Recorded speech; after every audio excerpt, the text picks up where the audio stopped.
Podcast Marista. Educar é uma obra de amor. Oi, eu sou a Júlia. Oi, eu sou a Manu. Oi, eu sou a Isabela. Eu sou a Vitória, nós somos do segundo ano do Colégio Marista Aparecida e como primeiro episódio do Podcast Marista, a gente está aqui para apresentar o projeto Repense, Reduza e Recicle. Mas antes de falar um pouquinho do nosso projeto, a gente vai explicar de como que tudo isso surgiu. Aqui na escola, a gente tem um projeto de iniciação científica, onde o tema é de livre escolha, e nós escolhemos trabalhar com o lixo e resíduo. E para explicar um pouquinho de como funciona, a gente vai chamar a nossa professora Kelly, que é a nossa professora de Química e também é orientadora do nosso trabalho. Fala, prof! Bom, o trabalho de iniciação científica aqui na escola, ele procede há algum tempinho, ele é recente, ele é um bebê ainda, a gente está em fase de aprendizado. Então, os estudantes são divididos em grupos, desde o 6º ano ao ensino médio. A gente tem essa prática de iniciação científica. Claro que cada um deles tem um grau diferente, né, de exigência, tem as suas responsabilidades. No ensino médio, então, eles têm a parte que tem que montar como se fosse um mini TCC, né? Eles vão montar, então, uma pergunta-problema, eles vão montar um objetivo, vão montar um referencial teórico e vão fazer o desenvolvimento bibliográfico, as suas metodologias. A ideia surgiu com o foco do que a gente tem do novo ensino médio, né? O novo ensino médio requer que os nossos estudantes saiam preparados para a vida acadêmica, não só a nível de vestibular, mas também para enfrentar toda a vida acadêmica que a gente tem lá fora. Porque a primeira responsabilidade que eles vão ter é os trabalhos científicos a ser feito. Então, o ensino médio exige um grau maior de responsabilidade. Então, eles são exigidos em termos de formatação, eles têm que ter referenciais bem embasados, eles precisam estar cientes do que estão fazendo, né? E a ideia agora é continuar. As meninas estão no 2º do médio, a gente vai finalizar no 3º do médio. Os trabalhos científicos a cada ano vão evoluindo. Esse ano também a gente teve a inovação do artigo, né, científico, algo que não teve nos outros anos. E a ideia, então, é que essa prática se torne curricular, não mais simplesmente um projeto. Acontece que esse ano a gente queria trazer a nossa ideia aparentemente teórica para a prática, uma ideia que a gente pudesse aplicar no nosso cotidiano, mas também uma necessidade que a gente enxergasse no nosso cotidiano. O tema reciclagem sempre foi um tema pelo qual a gente se interessou muito, teve muito contato através das aulas, através de buscar material por fora e principalmente um tema que a gente percebe no nosso colégio às vezes não ter muita divulgação, os alunos não terem muita consciência sobre a importância dele. Então, a partir disso, a gente começou a pensar como é que a gente podia trabalhar com esse tema. E é legal a gente colocar também que, além dessa observação, nossa inspiração partiu de um outro podcast, do Alô Ciência, que trata um pouquinho sobre os resíduos e despertou a nossa curiosidade sobre o que eram feitos com os resíduos que eram descartados na escola. E nos levou a ter várias ideias, até algumas meio malucas, que pretendemos algum dia colocar em prática ainda, sobre como redestinar e repensar esses materiais para ter um uso próprio aqui dentro da escola. Como exemplo, pegar a quantidade de papel que é descartado e transformar em uma sacolinha que seja orgânica, biodegradável, que dê para transformar em uma composteira, que a gente também pensou em criar aqui na escola. Utopia básica. E depois que a gente definiu, então, que esse seria o nosso tema, nós partimos para a prática de busca pela metodologia. Projeto Repense, Reduza, Recicle. Então, a partir dessas nossas ideias iniciais, a gente buscou referências para, primeiramente, descobrir como uma análise de resíduos sólidos normalmente é feita. Para isso, a gente leu vários livros e os planos municipal de gerenciamento de resíduos sólidos e o estadual também. E, basicamente, a gente descobriu que uma análise de resíduos é feita de duas formas, através de uma análise física e de uma química. Como a gente tinha ideia de produzir novos materiais, de reciclar e fazer várias outras coisas, era muito importante uma análise química. Mas, como a gente não tinha os recursos necessários, a gente acabou ficando só numa análise física. Para isso, a gente recolheu os resíduos das salas de aula do ensino fundamental ao médio, dos corredores e do pátio da nossa escola durante uma semana no mês de maio de 2018.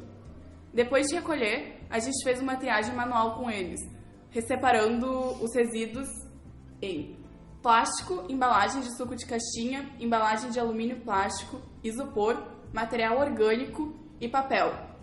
E a nossa preocupação era deixar de gerar tanto lixo aqui na escola e começar a produzir mais resíduo.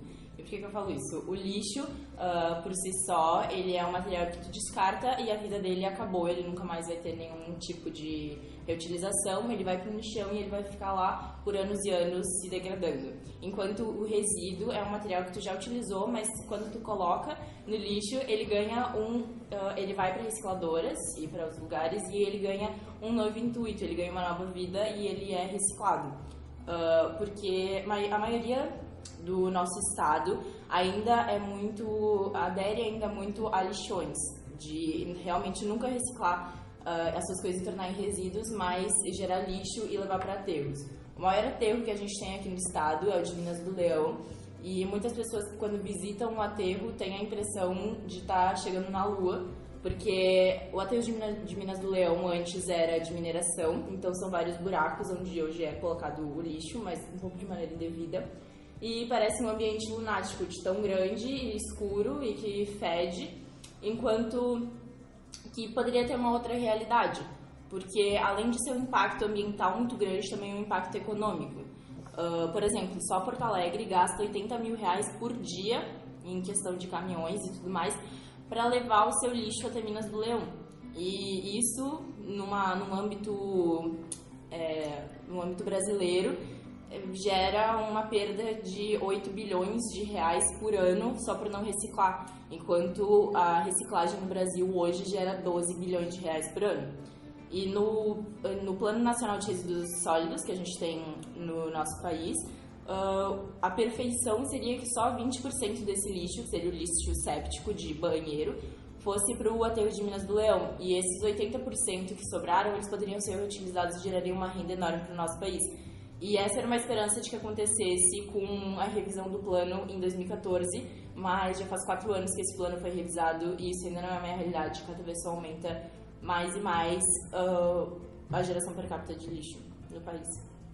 Assim como em escala nacional, no mundo das ideias, o nosso projeto era muito diferente. A gente queria fazer toda essa questão química de reutilizar, de transformar. Só que para acontecer isso, a gente presumia que o mais básico, a reciclagem, a separação na realidade, já acontecia.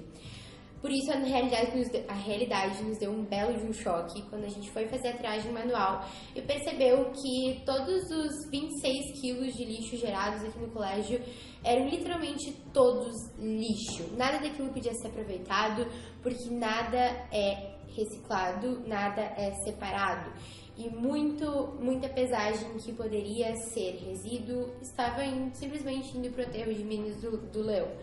A partir disso, a gente sabia que o nosso projeto tinha que se voltar para essa questão básica e procurar investigar o porquê que não ocorria a separação, sendo que a gente teria todas as condições de ter ela e investigar como a gente poderia mudar essa realidade.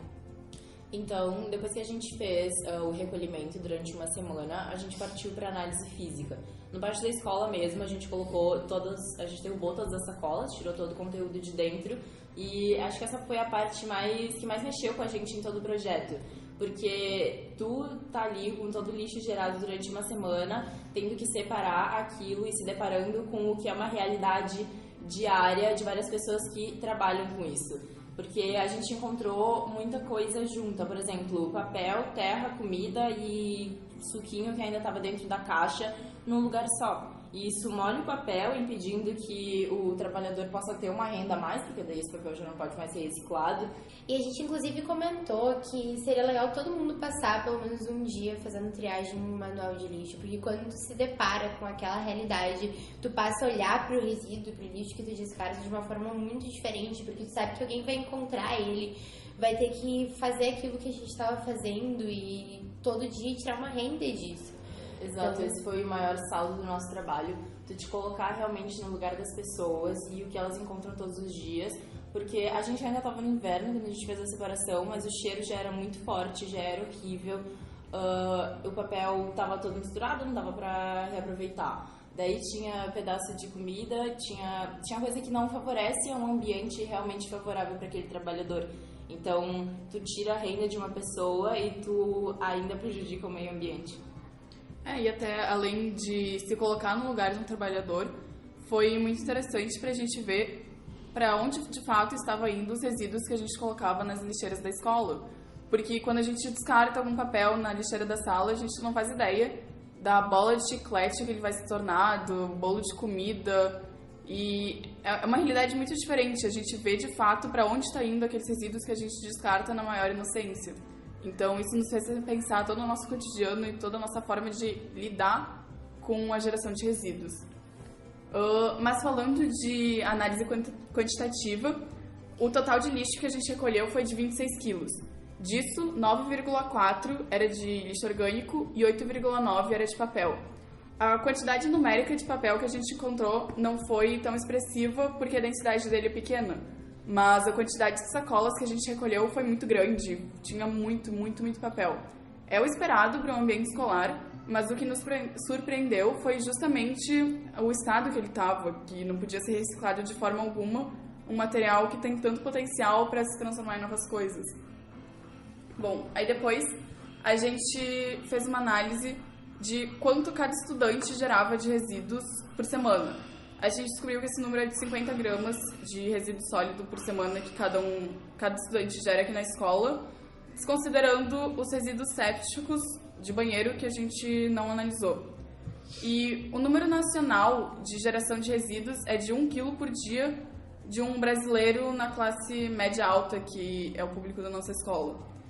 Então, isso que a gente encontrou, esses 50 gramas por semana, representa só 1% de todos os resíduos que os estudantes geram durante o dia, durante a semana, e mesmo assim a gente encontrou coisas absurdas, um número muito grande, sendo que isso representa só 1% do que os estudantes realmente geram. Então isso foi algo que nos fez repensar também, além da nossa escola, o que os estudantes estão gerando lá fora, para onde está indo todo esse lixo, foi algo muito chocante. E vale constatar que uma média que a nossa pesquisa abordou alunos do início do ensino fundamental até o final do médio, foram 508 alunos, mas se tu coloca numa média semanal, esses alunos passam mais ou menos 25 horas na escola e eles têm uma refeição, mas é a do lanche ou da tarde ou da manhã, ou seja, não é algo que gera tanto lixo. E tem os resíduos de sala de aula, como papel, mas como a Vi falou, o papel é uma coisa que tu pode ter um número expressivo, mas mesmo assim ele não vai pesar muito. Então essas 50 gramas vai muito além do número, porque 50 gramas parece pequeno, e se tu coloca que é só 1% do que eles geram durante a semana, mas se tu for pensar que isso não está englobando o lixo do banheiro, tá só indo entre lixo escolar e o de um lanche pequenininho que fazem, é muita coisa.